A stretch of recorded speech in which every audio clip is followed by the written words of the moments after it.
أسألك يا من هو الله الذي نحمده ونصلي على رسوله الكريم اما بعد بسم الله الرحمن الرحيم اللهم صل على محمد وعلى آل محمد وبارك وسلم رب اشرح لي صدري ويسر لي امري واحلل عقدة من لساني يفقهوا قولي واجعل لي وزيرا من اهلي آمین یا رب العالمین۔ ناظرین کرام السلام علیکم ورحمۃ اللہ وبرکاتہ۔ تعلیمات قرآن سیریز میں آپ کو خوش آمدید کہتے ہیں، اور الحمدللہ قرآن حکیم کے 20 پاروں کے مضامین کا مطالعہ کسی درجے میں مکمل ہوا۔ آج انشاءاللہ 21ویں پارے کا مطالعہ ہمارے پیش نظر رہے گا۔ آئیے پروگرام کا باقاعدہ آغاز کرتے ہیں۔ سب سے پہلے تعارف آپ کی خدمت میں پیش کرتے ہیں۔ تعارف کے حوالے سے پہلی بات تو یہی ہے کہ قرآن حکیم کے پارہ نمبر 21 کا آج ہم مطالعہ کریں گے۔ یہ پارہ مشتمل ہے سورۃ العنکبوت رکوع نمبر 5 تا سورۃ الاحزاب رکوع نمبر 4 پر، اور آیات بھی نوٹ فرما لیجئے گا۔ سورۃ العنکبوت کی آیت نمبر 45 تا سورۃ الاحزاب آیت نمبر 30، یہ وہ آیات ہیں جو 21ویں پارے میں شامل ہیں۔ اس کے بعد مقاصد مطالعہ ہمیشہ کی طرح 3 باتیں ہوا کرتی ہیں، آج بھی وہی پیش خدمت ہے۔ پارہ نمبر 21 کی آیات کے مضامین کا جائزہ، یعنی ایک تو اوور ویو ہمارے سامنے آتا ہے، اور پھر آیت با آیت تجزیہ اور جائزہ بھی ہمارے سامنے آ جاتا ہے۔ پھر منتخب آیات کا مطالعہ، یعنی کچھ سلیکٹڈ آیات، منتخب آیات کا مطالعہ تشریح کے طور پر ہم آپ کے سامنے رکھتے ہیں، اور اسی طرح زیر مطالعہ آیات میں بیان شدہ اہم اوامر و نواہی کا تذکرہ، یعنی ڈوز اینڈ ڈونٹس کا تذکرہ بھی مختلف صورتوں کے حوالے سے آپ کے سامنے جو 21ویں پارے میں صورتیں شامل ہیں رکھیں گے۔ ناظرین کرام، سب سے پہلے سورۃ العنکبوت کے مضامین کا تجزیہ پیش خدمت ہے۔ اس صورت کا آغاز 20ویں پارے میں ہوا تھا، اور 21ویں پارے میں اس کی تکمیل ہوگی انشاءاللہ تعالی۔ پہلی 13 آیات صبر و استقامت کی تلقین اہل ایمان کے لیے، آیات 14 تا 40 صبر و استقامت کے حوالے سے رسولوں کی مثالیں، نوح علیہ السلام، ابراہیم علیہ السلام کا ذکر ہوا۔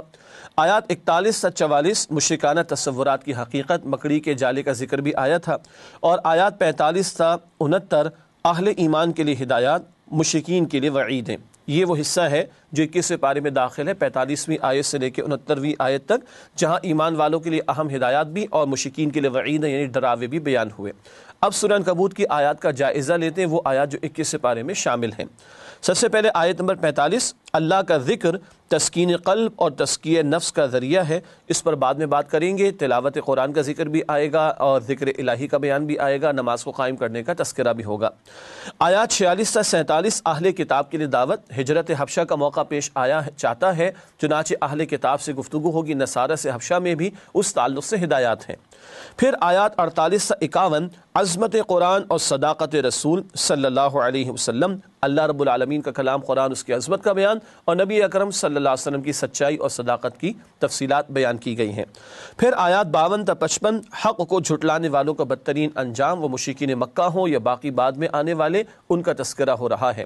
اور پھر آیات 56 تا 60 ہجرت کا حکم، اللہ کی زمین بڑی وسیع ہے، اگر ایک مقام پر اللہ کی کامل بندگی ممکن نہیں تو کسی ایسے علاقے میں جانے کا حکم ہے کہ جہاں اللہ کے پورے دین پر عمل کرنا ممکن ہو سکتا ہو۔ آیات 61 تا 63 حق واضح کرنے والے 2 سوالات، مشرکین سے پوچھا جا رہا ہے کہ زمین و آسمان کا پیدا کرنے والا کون ہے، بارش کو برسانے والا کون ہے، اس طرح کے دلائل پیش کر کے حق کی معرفت ان کے سامنے رکھی جا رہی ہے۔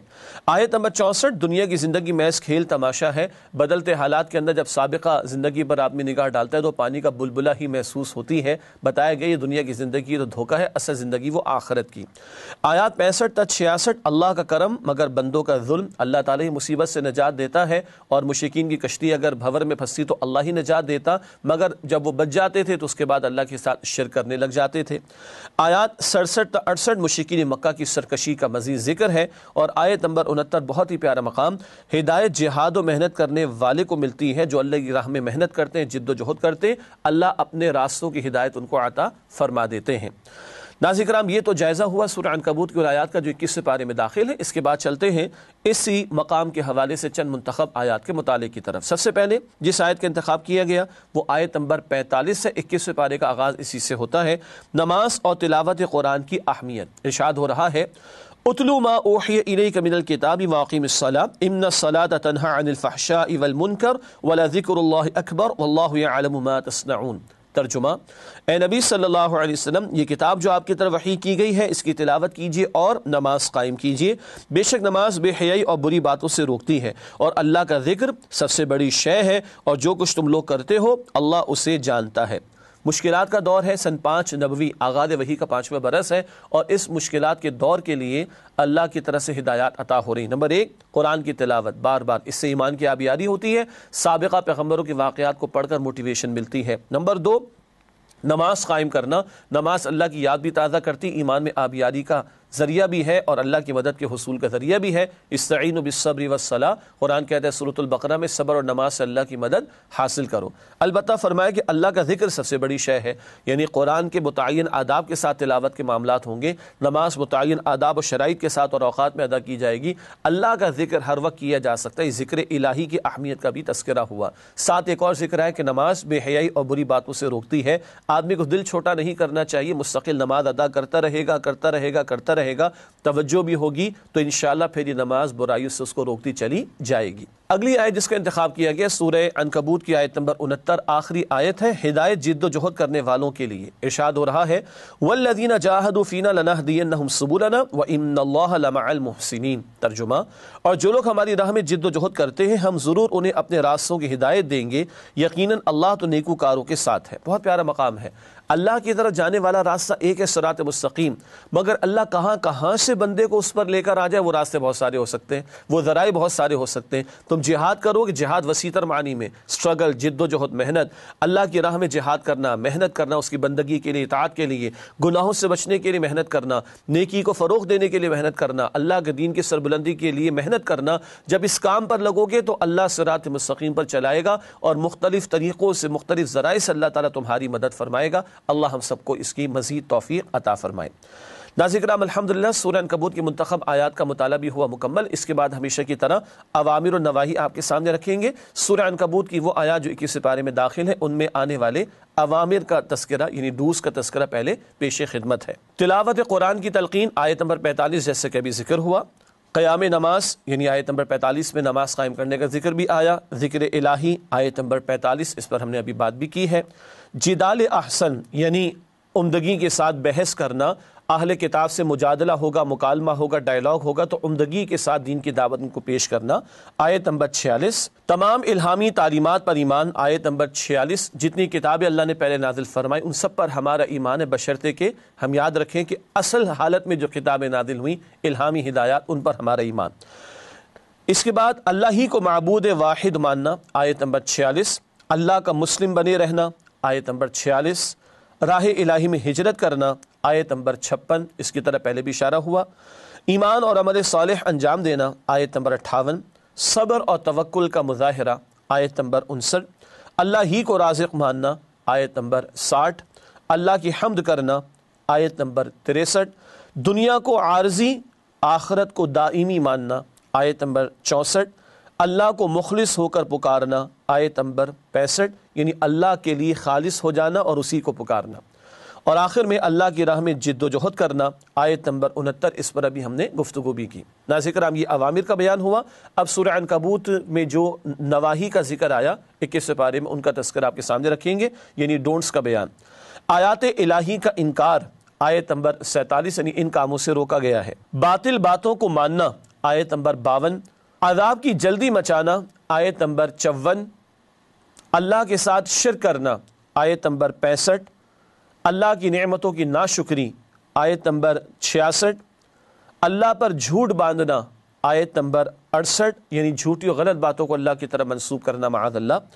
حق کو جھٹلانا، آیت نمبر 68۔ ان کاموں سے منع کیا گیا، اللہ تعالی ہمیں بچنے کی توفیق عطا فرمائے۔ ناظرین کرام، الحمدللہ سورہ عنکبوت کا بیان کسی درجے میں ہوا مکمل۔ اب چلتے ہیں سورۃ الروم کے آغاز کی طرف، البتہ اس سے پہلے ہمیشہ کی طرح ربط سورت آپ کے سامنے پیش کریں گے۔ ربط سورت کے حوالے سے نقطہ نوٹ کیجئے گا۔ پہلا، سورۃ العنکبوت میں اہل ایمان پر آنے والی آزمائشوں اور اس حوالے سے ان کے لیے ہدایات کا ذکر تھا۔ یہ بڑا قیمتی بیان پہلے آ چکا ہے۔ اب کیا ہے؟ سورۃ الروم میں اہل ایمان کے لیے اللہ تعالیٰ کی نصرت کا وعدہ ہے، یعنی پہلے آزمائشوں سے گزارا جائے گا، ذکر ہوا، اس کے لیے ہدایات آئیں، اب بشارت ہے کہ اللہ تعالیٰ کی نصرت اور اللہ کی مدد آیا چاہتی ہے اہل ایمان کے لیے۔ یہ ذکر سورۃ الروم میں آئے گا انشاءاللہ تعالیٰ۔ ناظرین کرام، اس کے بعد سورۃ الروم کے مضامین کا تجزیہ ایک اوور ویو کی صورت میں آپ کے سامنے رکھتے ہیں۔ سب سے پہلے آیات 1 تا 6 اہل ایمان کے لیے خوش کن بشارت، اللہ کی نصرت کا وعدہ ہو رہا ہے، اس پر بات کریں گے آگے انشاءاللہ۔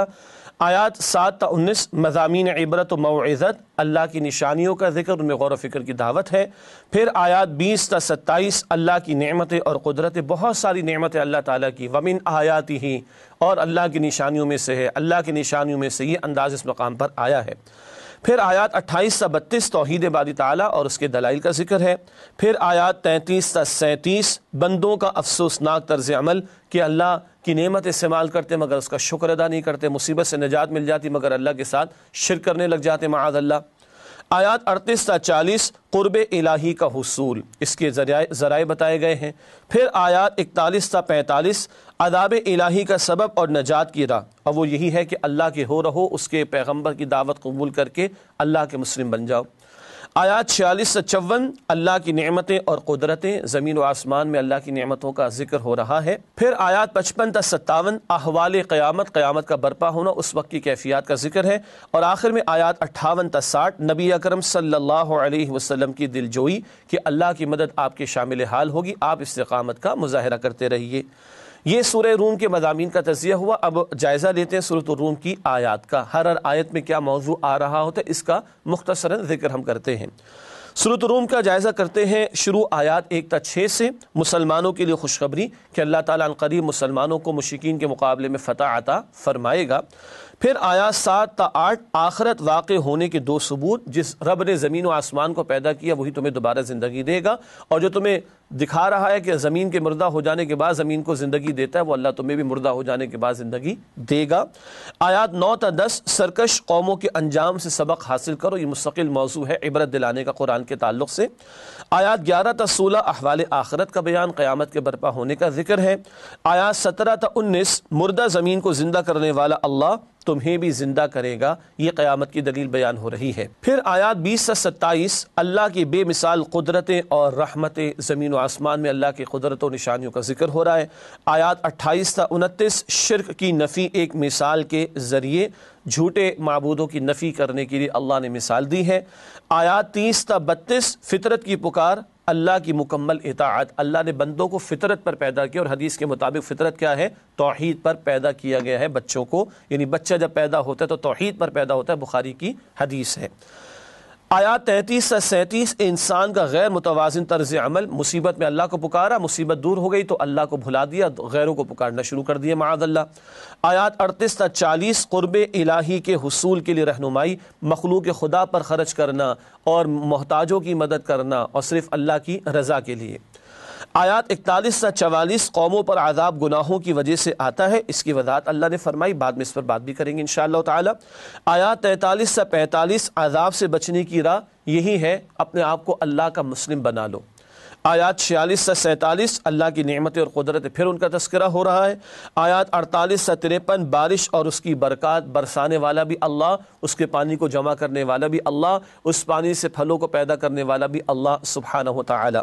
آیت نمبر 54 اللہ کی قدرت اور بندے کی بے بسی، اللہ ہی ہے، دیکھو تم سمندروں میں ہوتے ہو تو کون تمہیں بچاتا ہے وہاں پر طوفان سے، غور کرو تم کس قدر بے بس ہو اور اللہ کی کس قدر تم محتاج ہو۔ پھر آیات 55 تا 57 روز قیامت مجرموں کی حسرت، چاہیں گے ایک موقع انہیں اور مل جائے دنیا میں جانے کا، مگر اس کا کوئی فائدہ کل نہیں ہوگا۔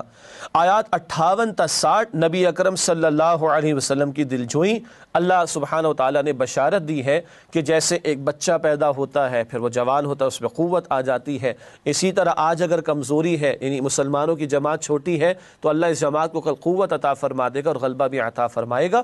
دل جوئی ہو رہی ہے نبی اکرم صلی اللہ علیہ وسلم کی اور آپ کے ذریعے اہل ایمان کی۔ ناظرین کرام، یہ تو جائزہ پیش ہوا آپ کے سامنے سورہ روم کی آیات کا۔ اب چلتے ہیں چند منتخب آیات کے مطالعے کے حوالے سے سورہ روم کے تعلق سے۔ اس حوالے سے پہلی آیت جس کا انتخاب کیا گیا سورۃ الروم کی آیت نمبر 21، تعلق زوجین کا ایک مقصد حصول سکون۔ ارشاد ہو رہا ہے وَمِنْ آيَاتِهِ أَنْ خَلَقَ لَكُم مِّنْ أَنفُسِكُمْ أَزْوَاجًا لِتَسْكُنُوا إِلَيْهَا وَجَعَلَ بَيْنَكُمْ مَوَدَّةً وَرَحْمَةً إِنَّ فِي ذَلِكَ لَآيَاتٍ لِقَوْمٍ يَتَفَكَّرُونَ۔ اس آیت کا ترجمہ سماعت فرمائیے گا، اور اس کا ایک حصہ اکثر شادی بیاہ کے کارڈز پر ہمارے یہاں شائع بھی کیا جاتا ہے۔ ترجمہ: اور اس کی نشانیوں میں سے ہے کہ اس نے تمہارے لیے تمہاری جنس سے بیویاں پیدا کی تاکہ تم ان سے سکون حاصل کرو، اور تم میں محبت اور ہمدردی پیدا کر دی۔ یقیناً غور و فکر کرنے والوں کے لیے اس میں بہت سی نشانیاں ہیں۔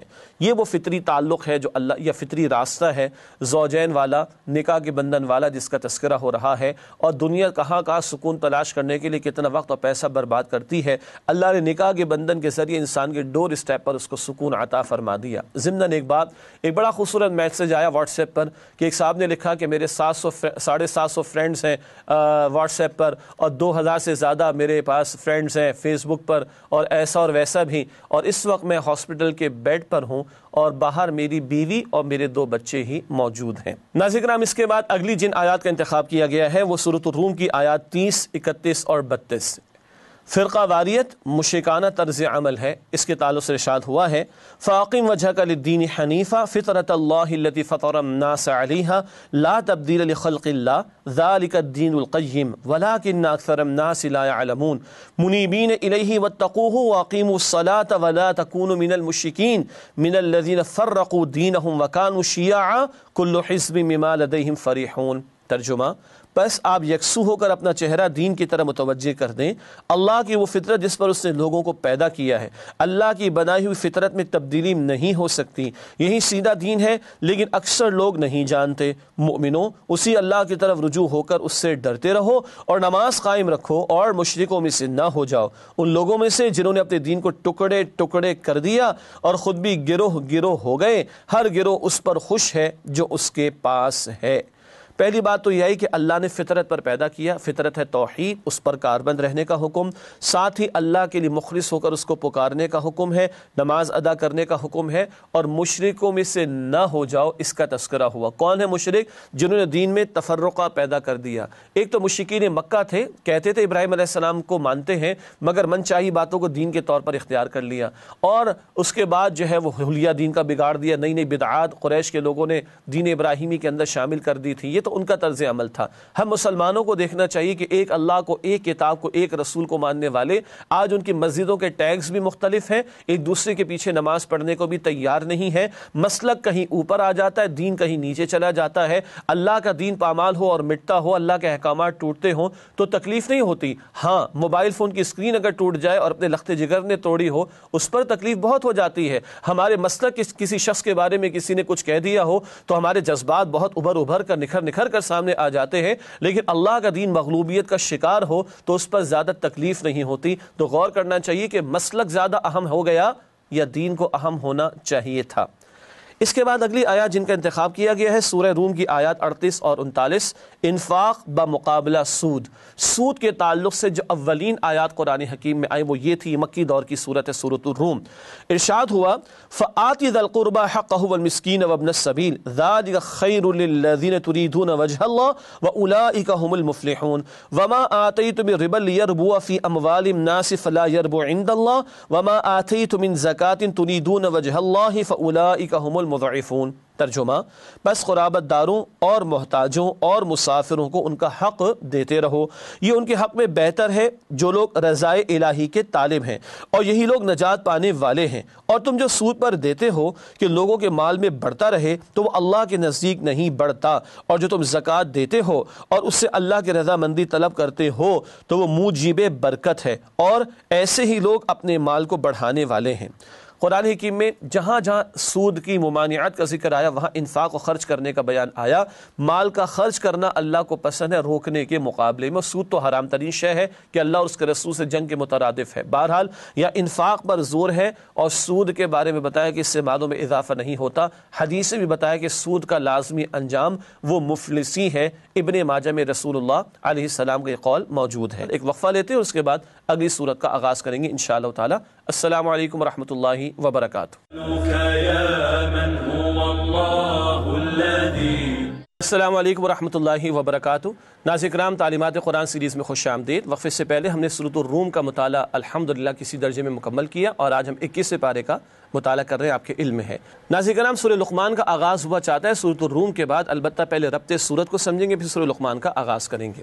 ربط سورت کے حوالے سے نوٹ کیجئے گا، سورۃ الروم میں دلائل توحید اور عقیدہ آخرت کا ذکر تھا، اللہ کی نشانیاں، قدرت ان کا بیان اور آخرت کا تذکرہ تھا۔ یہ دو بنیادی عقائد کا ذکر تھا الروم میں۔ سورہ لقمان میں اللہ تعالیٰ کا شکر بجا لانے اور شرک سے اجتناب کرنے کا بیان ہے۔ اللہ کی نعمتوں پر شکر ادا کرنا ہے اور اللہ کی توحید پر کاربند رہتے ہوئے شرک سے اجتناب بھی کرنا ہے۔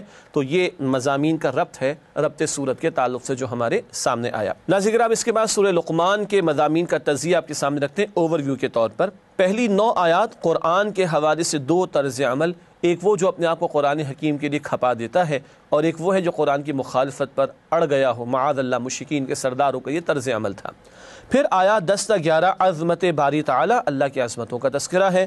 پھر آیات 12 تا 19 حضرت لقمان کی پر حکمت نصیحتیں، جناب لقمان حکیم لقمان کے نام سے مشہور ہیں، ان کی بہت قیمتی وصیتیں ہیں جو انہوں نے اپنے بیٹے کو کی، اللہ نے اپنے کلام میں ان کو نقل فرمایا، سبحان اللہ۔ آیات 20 تا 24 اللہ کے احسانات اور بندوں کے 2 طرز عمل، ایک شکر گزاری کا اور ایک ناشکری کا۔ پھر آیات 25 تا 30 عظمت باری تعالیٰ کا بیان ہے۔ آیات 31 تا 33 مضامین عبرت و موعظت، واضح و نصیحت کا انداز ہے، غور و فکر کی دعوت دی گئی ہے۔ اور آیت نمبر 34 میں عظمت باری تعالیٰ اور اللہ کی صفت علم کا تذکرہ ہمارے سامنے آیا ہے سورہ لقمان میں۔ ناظرین کرام، اس کے بعد سورہ لقمان کا جائزہ یعنی آیت با آیت آپ کے سامنے تجزیہ ہم رکھتے ہیں۔ پہلی 5 آیات قرآن سے ہدایت کن کو ملتی ہے؟ جن میں تقویٰ ہوگا، نماز قائم کرنے والے، زکوٰۃ ادا کرنے والے، اللہ کی راہ میں خرچ کرنے والے، ایسے صاحب ایمان اور صاحب کردار لوگوں کو قرآن سے ہدایت ملتی چلی جائے گی۔ آیات 6 تا 9 قرآن کے حوالے سے 2 طرز عمل، ایک تو وہ ہے جو قرآن کے لیے شب و روز لگاتا اور محنت کرتا ہو، اور ایک وہ ہے نذر بن حارث کی طرح کے لوگ جو سردار تھا مشرکین کا، کہ جو روکتے تھے لوگوں کو قرآن سننے سے اور گانے باجے کی محفلیں سجا کر لوگوں کو قرآن سے دور کرنے کی کوششیں کرتے تھے، معاذ اللہ۔ آیات 10 تا 11 تخلیق باری تعالیٰ کے شاہکار، اللہ سبحانہ و تعالیٰ نے بہترین مخلوق تو انسان کو بنایا، لیکن زمین و آسمان کے اندر اللہ کی قدرتوں کے نظارے موجود ہیں اور اللہ کی تخلیق کا تذکرہ مختلف پیرایوں میں اللہ نے فرمایا ہے۔ پھر آیات 12 تا 13 حضرت لقمان کا تعارف اور حضرت لقمان کی اہم ترین نصیحت۔ جناب لقمان حکیم لقمان کے نام سے مشہور تھے، معروف بات تو یہ ہے کہ یہ نبی نہیں تھے، مگر اللہ نے ان کو حکمت عطا فرمائی تھی، دانائی عطا فرمائی تھی، اور عرب ان سے واقف تھے۔ ان کی وصیتوں کا ذکر کر کے جو انہوں نے اپنے بیٹے کو کی، مشرکین عرب کو توحید کی دعوت دی جا رہی ہے، اہم ترین ان کی نصیحت یہ تھی کہ بیٹے سے کہا کہ بیٹا شرک نہ کرنا، ان الشرک لظلم عظیم، کہ شرک سب سے بڑا ظلم ہے۔ پھر آیات 14 تا 15 والدین کے بارے میں حکیمانہ وصیت، ماں باپ کے ساتھ حسن سلوک کا حکم ہے۔ ہاں اگر شرک پر وہ آمادہ کرنے کی کوشش کرے تو ان کی بات نہیں مانی جائے گی، مگر دنیا کے اعتبار سے جو ان کا حق ہے وہ حسن سلوک ان سے جاری رہے گا، چاہے وہ ماں باپ مشرک ہی کیوں نہ ہوں۔ پھر آیات 16 تا 19 حضرت لقمان کی مزید وصیتیں آخرت کے بارے میں اور نماز قائم کرنے کے بارے میں، نیکی کا حکم دینے کے بارے میں، بدی سے روکنے کے بارے میں، مشکلات پر صبر کرنے کے بارے میں، تکبر سے بچنے کے بارے میں، میانہ روی اختیار کرنے کے بارے میں، یہ بہت ساری وصیتیں ہیں جو انہوں نے اپنے بیٹے کو کی، یہاں پر ان کو نقل کیا گیا۔ آیات 20 تا 30 اللہ کے احسانات اور بندوں کے 2 کردار اور عظمت باری تعالی، اللہ کے احسانات، مگر کچھ وہ لوگ ہیں جو اللہ کی نعمتوں کا شکر ادا کرتے ہیں، اور کچھ وہ ہیں کہ جو مصائب میں گھرے ہوتے ہیں اللہ کو پکارتے بھی ہیں، جب مشکل دور ہو جاتی ہے تو اللہ کو ایسے بھلا دیتے ہیں کہ اللہ کو پکارا ہی نہیں تھا۔ ناشکروں کا ذکر بھی ہوا ہے۔ آیات 31 تا 32 اللہ کا احسان اور بندوں کی ناشکری، اللہ ہی ہے جو مصائب سے نکالتا ہے، کشتی بھنور میں پھنس جائے تو اللہ ہی بچاتا ہے، اور جب خشکی پر آ گئے بچ گئے تو اللہ کو بھلا کر غیروں کو پکارنا شروع کر دیا۔ یہ بات مشرکین کے تعلق سے بار بار قرآن حکیم میں آئی ہے۔ آیت نمبر 33 ڈرو یوم حساب سے، بتایا گیا باپ بیٹے کے کام نہ آئے گا، بیٹا باپ کے کام نہ آئے گا، ہر ایک کو اپنا جواب خود دینا ہے۔ اور آیت نمبر 34 اللہ تعالیٰ کی صفت علم کا جامع بیان، اللہ ہی ہے جو سب کچھ جانتا ہے، ماں کے رحم میں کیا ہے، کل کوئی کیا کرے گا، بارش کب برسے گی، اس کے اثرات کیا ہوں گے، قیامت کب آئے گی، یہ سارے امور اللہ ہی کے علم میں ہیں۔ ناظرین کرام، الحمد الحمدللہ سورہ لقمان کی آیات کا جائزہ آپ کی خدمت میں پیش کیا گیا. اب چند منتخب آیات کا مطالعہ آپ کے سامنے رکھیں گے اس صورت کے تعلق سے. سب سے پہلے آیت نمبر 6 کا مطالعہ پیش خدمت ہے. لہو الحدیث یعنی بیکار باتیں، بیہودہ باتیں، اس کا تذکرہ اس مقام پر ہوا. ارشاد ہو رہا ہے وَمِنَ النَّاسِ مَن يَشْتَرِي لَهْوَ الْحَدِيثِ لِيُضِلَّ عَن سَبِيلِ اللَّهِ بِغَيْرِ عِلْمٍ وَيَتَّخِذَهَا هُزُوًا أُولَٰئِكَ لَهُمْ عَذَابٌ مُّهِينٌ. ترجمہ، اور لوگوں میں بعض ایسے بھی ہیں جو بیہودہ باتیں خریدتے ہیں تاکہ لوگوں کو بے سمجھے اللہ کے راستے سے گمراہ کریں اور اس سے استہزاء کریں. یہی لوگ ہیں جن کے لیے رسوا کرنے والا عذاب ہوگا. لہو الحدیث کہتے ہیں فضول باتوں کو، بیکار باتوں کو اور بیہودہ باتوں کو. نضر بن حارث مشرکین کا ایک سردار تھا.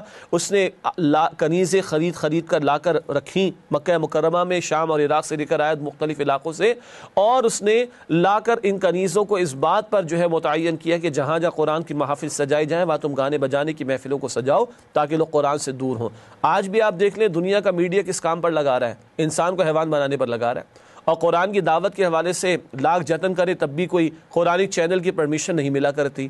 ہاں، ایک درس قرآن کے لیے 10 مرتبہ اجازت لینی پڑتی 10 اداروں سے اگر کسی بڑے علاقے میں کرنا ہو یا بڑے پیمانے پر کرنا ہو، لیکن کانسرٹ کے لیے کہیں سے اجازت لینے کی ضرورت نہیں ہوا کرتی. تو کس کی پروموشن ہو رہی ہے، کس کو روکا جا رہا ہے، اندازہ کیا جا سکتا ہے. اور لہو الحدیث بڑے پیارے الفاظ قرآن کے، بیہودہ باتیں، ہر وہ بات جو غافل کر دے، اللہ کی یاد سے، اللہ سے دور کر دے، اللہ کے کلام سے دور کر دے. خواہ وہ کبھی گانا باجا تھا یا آج کا سوشل میڈیا یا دیگر جو میڈیا آج اویلیبل ہے، وہ ساری چیزیں جو بیہودہ اور غلط اور غفلت کے کاموں میں مبتلا کر دے کہ بندہ اللہ سے اور اللہ کی یاد اور اس کے کلام سے دور ہو جائے، یہ سب لہو الحدیث کے اندر ہی شامل ہوگا.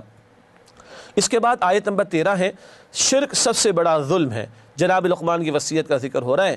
وَإِذْ قَالَ لُقْمَانُ لِابْنِهِ وَهُوَ يَعِظُهُ يَا بُنَيَّ لَا تُشْرِكْ بِاللَّهِ إِنَّ الشِّرْكَ لَظُلْمٌ عَظِيمٌ. ترجمہ، اور اس وقت کو یاد کرو جب لقمان نے اپنے بیٹے کو نصیحت کرتے ہوئے کہا کہ بیٹا اللہ کے ساتھ شرک نہ کرنا، یقیناً شرک بڑا بھاری ظلم ہے. شرک سب سے بڑا ظلم ہے. اللہ کی ذات، اللہ کے صفات، اللہ کے حقوق، اللہ کی عبادت میں کسی کو شریک کرنا، یہ شرک ہے. اللہ ہم سب کی حفاظت فرمائے. ناظرین کرام، اس کے بعد آیت نمبر 17 اصلاح معاشرہ کی ذمہ داری. یہ بھی وصیتیں آ رہی ہیں جناب لقمان کی ان کے بیٹے کو.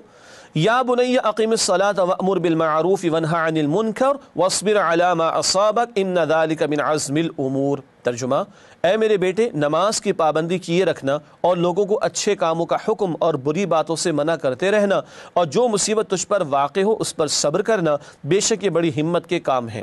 نماز بھی ادا کرنا ہے مگر اپنی ذات تک نیکی کو محدود نہیں رکھنا. اب دوسروں کو نیکی کا حکم دینا، دوسروں کو بدی سے روکنا بھی ہے. اور جب یہ کام کریں گے تو مشقت تو آئے گی، مشکل تو آئے گی، رکاوٹیں آئیں گی، مخالفت ہوگی. فرمایا کہ بیٹا صبر کرنا یہ بڑی ہمت کے کاموں میں سے ہے. ہاں، آج ہمیں بھی سوچنا چاہیے اکیلے کے لیے نیک تو نہیں بنے ہوئے، ہم امت مسلمہ کا حصہ ہیں. ختم نبوت کے بعد اب امت مسلمہ کی ذمہ داری ہے وہ خود نیک بھی بنے، دوسروں کو نیکی کی دعوت دے، خود بھی بدی سے بچے، دوسروں کو بھی بدی سے بچنے کی تلقین کرے. اللہ ہمیں یہ ذمہ داری ادا کرنے کی توفیق عطا فرمائے. اس کے بعد ناظرین کرام اگلی آیت جس کا انتخاب کیا گیا ہے وہ سورہ لقمان کی آیت نمبر 33 ہے. ہر شخص خود جواب دہ ہوگا. ارشاد ہو رہا ہے یا ایھا الناس اتقوا ربکم واخشوا یوما لا یجزی والد عن ولدہ ولا مولود هو جاز عن والده شیئا ان وعد اللہ حق فلا تغرنکم الحیاۃ الدنیا ولا یغرنکم باللہ الغرور. ترجمہ، لوگوں اپنے رب سے ڈرو اور اس دن کا خوف کرو کہ جب نہ باپ اپنے بیٹے کے کچھ کام آئے گا اور نہ بیٹا باپ کے کچھ کام آ سکے گا. بے شک اللہ کا وعدہ سچا ہے، پس دنیا کی زندگی تمہیں دھوکے میں نہ ڈال دے اور بہت فریب دینے والا شیطان تمہیں اللہ کے بارے میں کسی طرح کا فریب نہ دے. بات بہت واضح ہے، ہر ایک کو اپنا جواب خود دینا ہے. ناظرین کرام، کیا مرنے کو تیار ہیں؟ ابھی اگر موت ہے ہم جانے کو تیار ہیں؟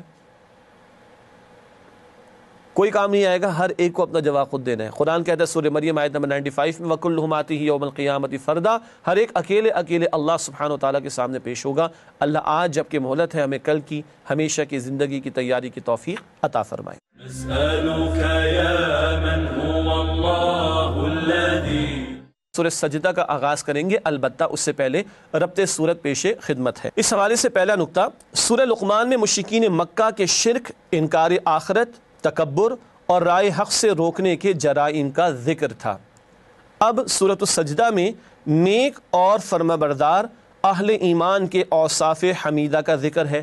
یہ کانٹراسٹ ہے، وہاں مشرکین اور کفار کے برے اعمال کا ذکر تھا سورہ لقمان میں. اب سورہ سجدہ میں ایمان والوں کے نیک اوصاف کا ذکر ہمارے سامنے آئے گا انشاءاللہ.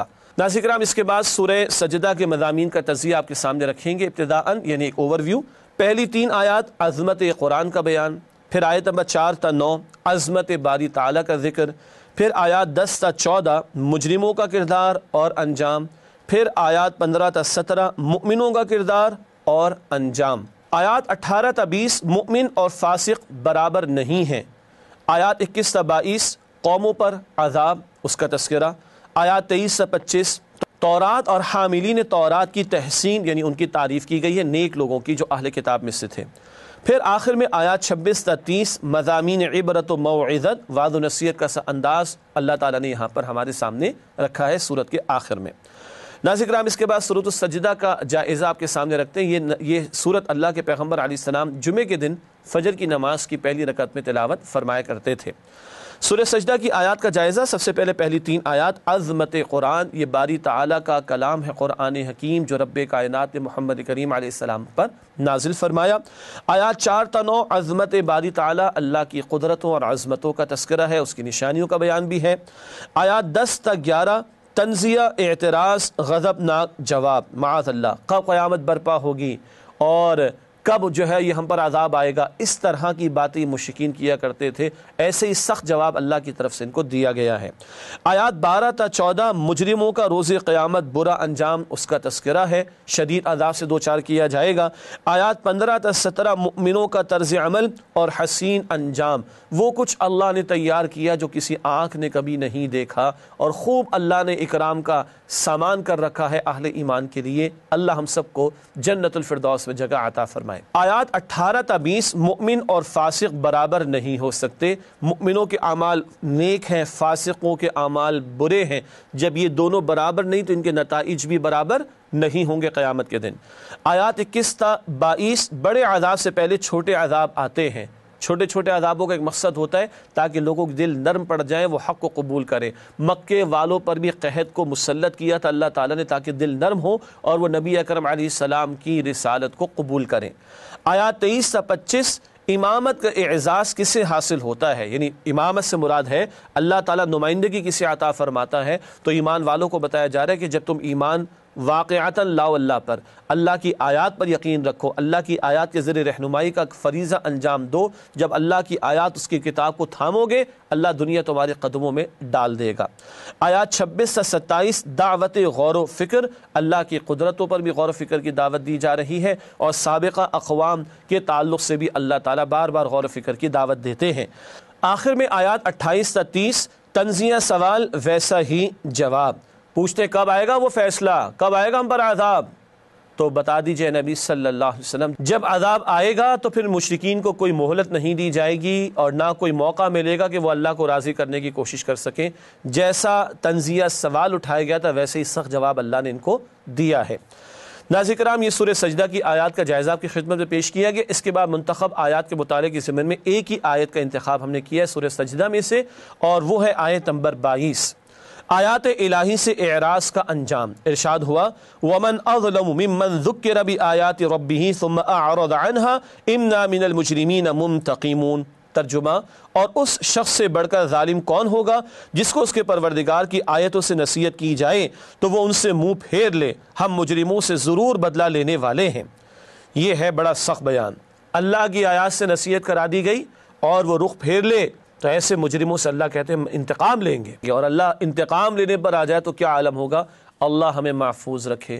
ناظرین کرام، الحمدللہ سورہ سجدہ کا بیان بھی کسی درجے میں ہمارے سامنے آیا۔ اب اس کے بعد سورۃ الاحزاب کا آغاز ہوا چاہتا ہے، البتہ اس سے پہلے ہمیشہ کی طرح ربط سورت آپ کے سامنے پہلے پیش کریں گے۔ ربط سورت کے حوالے سے پہلی بات، سورۃ السجدہ میں مؤمنین اور فاسقین کا مختصراً موازنہ ذکر کیا گیا تھا، مختصر بیان تھا، مؤمنین اور فاسقین کا کمپیریٹیو ایک مختصر بیان تھا۔ سورۃ الاحزاب میں مخلص صحابہ کرام اور منافقین کے کردار کے بیان سے مؤمنین اور فاسقین کی وضاحت کی گئی ہے۔ احزاب میں تفصیل ہے، مؤمنین مخلص صحابہ کرام ان کا طرز عمل، اور فاسقین منافقین ان کے طرز عمل کو بیان کیا گیا ہے تفصیل سے سورہ احزاب میں۔ ناظرین کرام، اس کے بعد سورۃ الاحزاب کے مضامین کا تجزیہ ایک اوورویو کی صورت میں آپ کے سامنے رکھتے ہیں۔ پہلی 3 آیات احکام شریعت پر استقامت کی تلقین ہے، آیات 4 تا 6 احکامات شریعت کا بیان ہے، آیات 7 تا 8 انبیاء سے عہد اور اس کا نتیجہ، آیات 9 تا 25 غزوہ احزاب پر بھرپور تبصرہ ہے۔ آیات 26 تا 27 غزوہ بنو قریظہ پر اجمالی تبصرہ مختصر بیان ہے۔ آیات 28 تا 29 دنیا پرستی کی زوردار مذمت کی گئی ہے۔ آیات 30 تا 34 خواتین کے لیے اہم ہدایات پردے کے تعلق سے بھی۔ آیات 35 سے 36 اللہ کے محبوب بندوں اور بندیوں کے اوصاف بیان ہوئے، 10 صفات کا ذکر ہے۔ آیات 37 سے 49 نبی اکرم صلی اللہ علیہ وسلم اور اہل ایمان کے لیے اہم ہدایات ہیں۔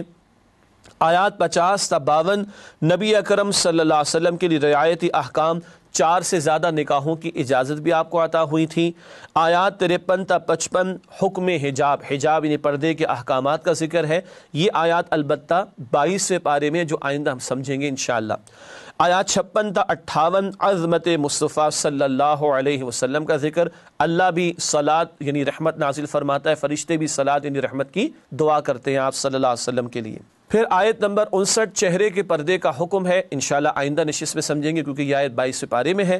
آیات 60 تا 68 گستاخان رسول صلی اللہ علیہ وسلم پر غیظ و غضب کا ذکر ہے اللہ کی طرف سے۔ آیات 69 تا 71 مؤمنوں کے لیے اہم ہدایات ہیں، اطاعت الہی اطاعت رسول کے حوالے سے۔ اور آیات 72 تا 73 انسانوں پر ایک امانت کی ذمہ داری اور ایک راہ ہے کہ وہ خلافت کی ذمہ داری کا ذکر ہے۔ ناظرین کرام، اس کے بعد سورۃ الاحزاب کا جائزہ، یعنی وہ آیات جو 21ویں پارے میں شامل ہیں سورہ احزاب کی، ان کا ایک جائزہ آپ کے سامنے رکھ رہے ہیں۔ پہلی 3 آیات جلالی اسلوب میں احکام شریعت پر عمل کا حکم، تقوی اللہ کا اختیار کرو، توکل اللہ پر کرو اور منافقین و کفار کی بات کو نہ مانو۔ آیات 4 تا 5 2 احکام شریعت، منہ بولا بیٹا حقیقی بیٹا نہیں ہوتا، اور بیوی کو مشرکین ماں کہہ دیا کرتے تھے، وہ تمہارے کہنے سے ماں نہیں ہو جاتی۔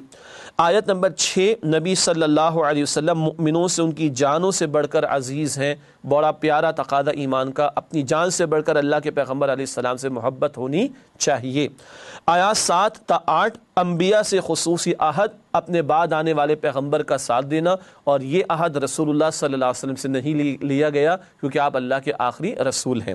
آیات 9 تا 11 غزوہ احزاب پر اجمالی تبصرہ مختصر بیان آیا ہے پہلے۔ آیات 12 تا 15 غزوہ احزاب میں منافقوں کا طرز عمل، ان کا باطن کا خبث اور گندگی کھل کر سامنے آئی۔ آیات 16 تا 18 کیا محاذ جنگ سے فرار موت سے بچا لے گا؟ منافقین کہہ رہے تھے یا نہ ہوتے تو بچ جاتے، تو کیا تم گھر پہ نہیں مر سکتے؟ راہ میں چلتے چلتے تمہیں موت نہیں آ سکتی؟ بستر پر تمہیں موت نہیں آ سکتی؟ آیات 19 تا 20 منافقت کا سبب مال اور جان کی محبت، یعنی دنیا کی محبت میں ہی ڈوبتا ہے ایک بندہ تو وہ نفاق کی طرف بڑھتا اور دین سے دور ہوتا ہے۔ آیت نمبر 21 نبی اکرم صلی اللہ علیہ وسلم بہترین نمونہ ہے، اسوہ حسنہ والی آیت یہی ہے، مشہور آیت ہے۔ آیات 22 تا 24 غزوہ احزاب کے موقع پر مؤمنوں کا طرز عمل، ان کو پتا تھا کہ آزمائشیں تو اللہ کی راہ میں آئیں گی اور یہ اللہ اور رسول کا سچا وعدہ تھا اور اس کی اللہ کی نصرت بھی ہمارے ساتھ ہوگی اور ہمارے شامل حال ہوگی۔ وہ تو خوش ہوتے ہیں ہر موقع پر کہ دین میں اور آگے بڑھنے کا موقع میسر آ رہا ہے۔ آیت 25 کفار کے لشکروں کی ذلت آمیز شکست، غزوہ خندق کے موقع پر 1 مہینے کا محاصرہ ہوا، اس کے بعد کفار کی فوجیں ناکام لوٹ گئیں۔ آیات 26 تا 27 بنو قریظہ کی ذلت آمیز تباہی، یہ یہود کا ایک قبیلہ تھا، ان کے خلاف ایک ایکشن لیا نبی اکرم صلی اللہ علیہ وسلم نے، بدترین شکست سے یہ لوگ دوچار ہوئے۔ آیات 28 تا 29 نبی اکرم صلی اللہ علیہ وسلم کی دنیا سے بیزاری، آپ تو اللہ اور آخرت کے ہی طلبگار تھے صلی اللہ علیہ وسلم۔ آیات 30 تا 31 ازواج مطہرات کا خصوصی معاملہ، انہیں امت کی عورتوں کے لیے نمونہ بننا تھا تو ان کو زیادہ بڑا منصب عطا ہوا، تو اس کے اعتبار سے احتیاط بھی زیادہ کرنی ہے، اس کی توجہ دلائی گئی ہے۔ ناظرین کرام، الحمدللہ سورۃ الاحزاب کی آیات کا جائزہ، وہ آیات جو 21ویں پارے میں داخل آپ کے سامنے پیش کیا گیا۔ اب آئیے چند منتخب آیات کا مطالعہ کرتے ہیں سورۃ الاحزاب کی۔ سب سے پہلے آیت نمبر 6 نبی کریم صلی اللہ علیہ وسلم اور ازواج مطہرات کا مقام، ارشاد ہوا النبی اولیٰ بالمؤمنین من انفسہم وازواج امہاتہم، پیغمبر صلی اللہ علیہ وسلم مؤمنوں پر خود ان کی جانوں سے بھی زیادہ حق رکھتے ہیں اور پیغمبر کی بیویاں ان کی مائیں ہیں۔ اللہ اکبر۔ پہلی بات، ہماری جان سے بڑھ کر ہمیں اللہ کے رسول علیہ السلام سے محبت ہونی چاہیے، ایمان کا تقاضا۔ دوسری بات، امت کی مائیں ہیں ازواج مطہرات، تو رسول اللہ ہمارے روحانی والد ہوئے، یہ نسبت ہے ہماری امت کی ماؤں سے اور رسول اکرم صلی اللہ علیہ وسلم سے۔ اور تیسری بات، رسول اللہ بہرحال مرد تھے، امت کی عورتوں کے لیے اسوہ حسنہ کی تکمیل امت کی ماؤں کے ذریعے سے ہوگی، تو ازواج مطہرات کی زندگیوں کا مطالعہ امت کی عورتوں کو بھی کرنا چاہیے تاکہ ان کے لیے بھی رہنمائی کا سامان ہو۔ پروگرام کے بالکل آخر میں فرمان نبوی صلی اللہ علیہ وآلہ وسلم پیش خدمت ہے۔ یہی قرآن اللہ کی مضبوط رسی ہے اور یہی حکمت بھرا ذکر ہے اور یہی صراط مستقیم ہے۔ جامع ترمذی اور سنن دارمی میں روایت منقول ہے۔ اللہ تعالی ہمیں عمل کی توفیق عطا فرمائے۔ وآخر دعوانا ان الحمدللہ رب العالمین، والسلام علیکم ورحمۃ اللہ وبرکاتہ۔ نسألك يا من هو الله الذي